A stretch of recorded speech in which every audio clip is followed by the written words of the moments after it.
Hi, my name's Michael Osrin, and I'm an associate at Nichols Family Lawyers, a boutique specialist provider of family law services with offices in Melbourne and Geelong.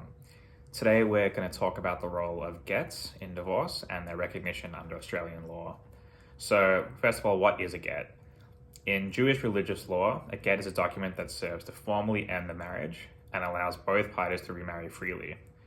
It must be given by the husband to his wife with the wife's support.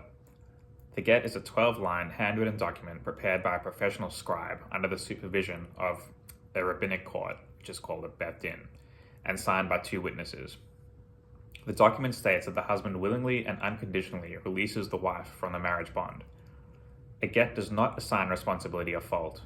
As long as both parties consent, detailed grounds for divorce are not required, although the couple may have the opportunity to briefly state such grounds if desired. The next question to ask is, are gets recognised under Australian law? The short answer is no. Under Australian law, marriage is governed by the Marriage Act, and divorce is subject to the Family Law Act. In the matters of marriage and divorce, observant Jewish Australians must take into account two different legal systems, not only the Australian legal system, but also Jewish law. While Jewish marriage is recognised by Australian law, where marriage is officiated by an authorised marriage celebrant, this is not the case for divorce. It is important to note that a get is not recognised under Australian law as a formal recognition of divorce, despite the significance it carries within the Jewish community. In light of this fact, members of the Jewish community who are seeking gets should consider simultaneously obtaining a divorce under Australian law. This leads us into the implications and complications of the get process. If one partner refuses to cooperate in giving or accepting a get, the other partner may be left in a very difficult position. In this case, where a partner does not cooperate, it can leave the other partner unable to remarry legitimately under Jewish law. As although this couple may have obtained a legal divorce under Australian law, Jewish law still considers the couple married if a get is not provided. This may result in complications including any children born subsequently being viewed within the religious community as a result of an adulterous union.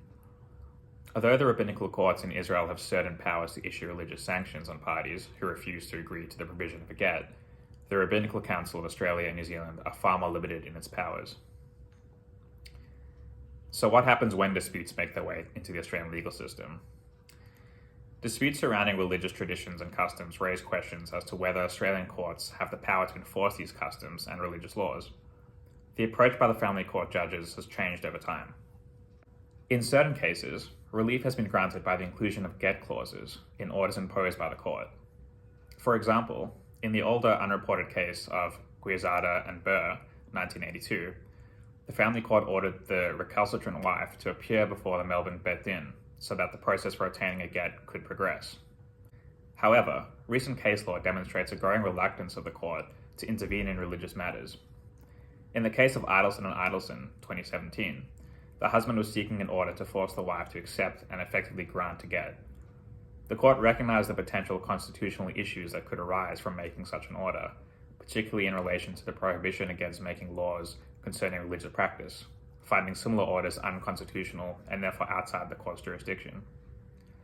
The court has stated that if it were to make an order requiring the granting of a get, this would essentially be elevating Jewish law to the status of civil law, which is prohibited by the Constitution.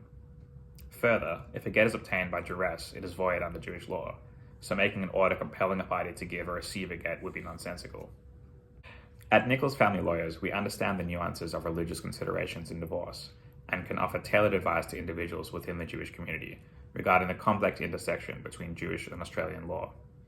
If you have any concerns or require specific legal advice regarding divorce matters, including the process of obtaining a get, please contact Nichols Family Lawyers for a consult.